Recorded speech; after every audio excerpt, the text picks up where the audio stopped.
The Story of Ruby Bridges by Robert Coles, illustrated by George Ford.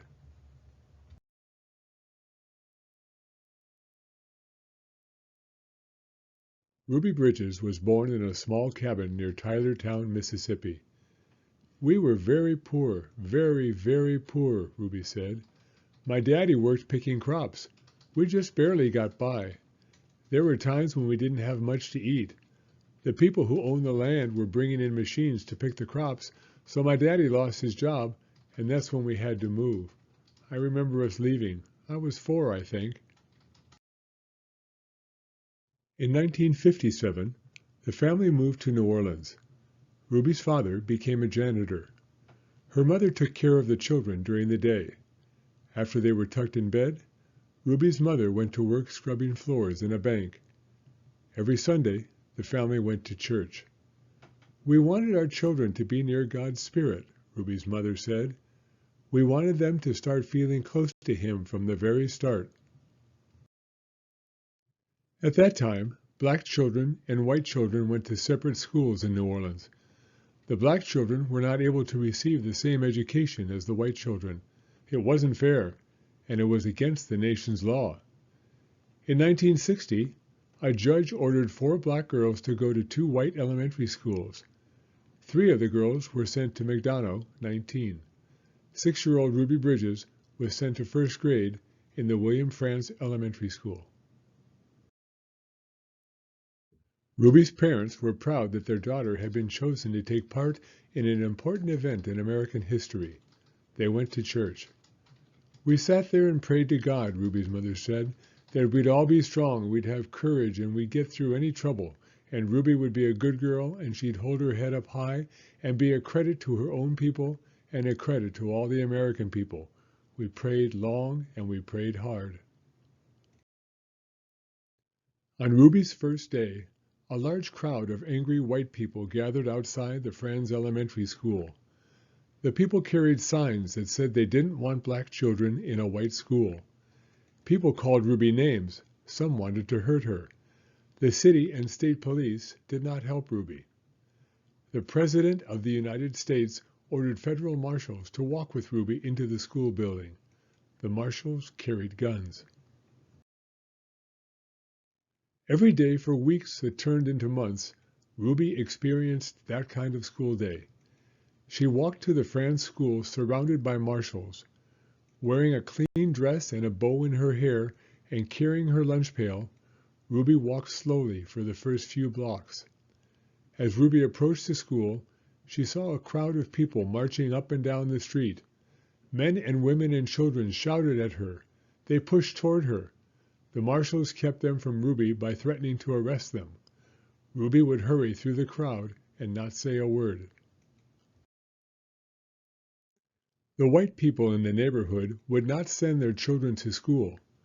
When Ruby got inside the building, she was all alone except for her teacher, Mrs. Henry. There were no other children to keep Ruby company, to play with and learn with, to eat lunch with. But every day, Ruby went into the classroom with a big smile on her face, ready to get down to the business of learning.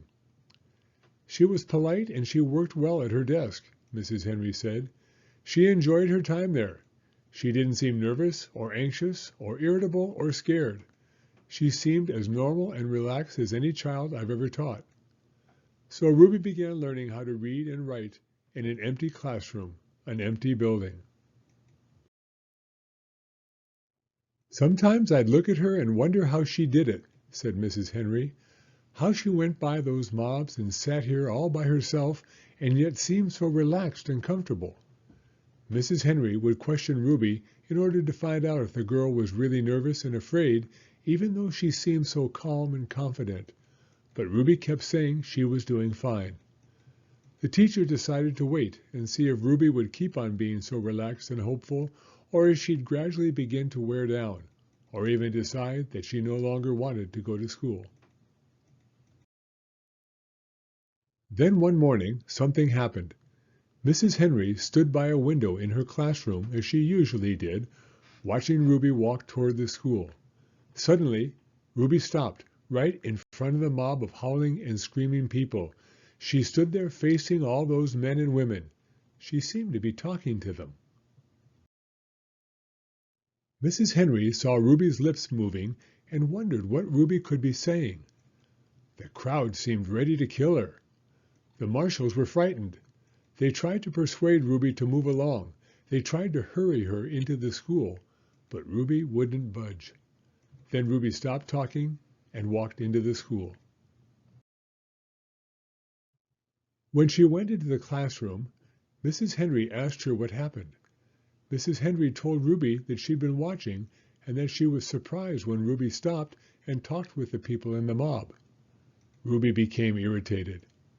"I didn't stop and talk with them," she said.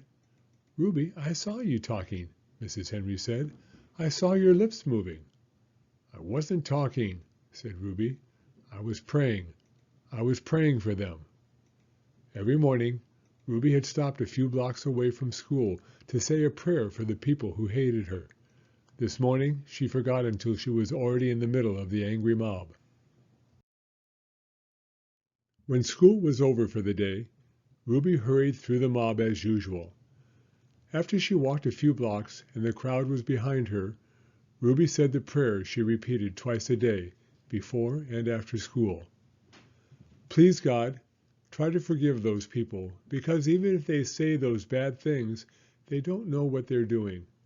So you could forgive them, just like you did those folks a long time ago when they said terrible things about you." Afterward. Later that year, 2 white boys joined Ruby at the Frantz Elementary School. Their parents were tired of seeing the boys get into mischief around the house when they could have been in school and learning. The mob became very angry when the first white students went back to school, but those boys were soon joined by other children. "We've been sitting back and letting our children get cheated out of an education because some people have tried to take the law into their own hands," one parent said. "It's time for us to fight for the side of the law and for our children's right to go to a school and get their education." They all did get their education. Ruby and a growing number of boys and girls who went to school with her. By the time Ruby was in the 2nd grade, the mobs had given up their struggle to scare Ruby and defeat the federal judge's order that New Orleans schools be desegregated so that children of all races might be in the same classroom. Year after year, Ruby went to the Frantz school. She graduated from it, then went on to graduate from high school. Ruby Bridges is married to a building contractor and has 4 sons.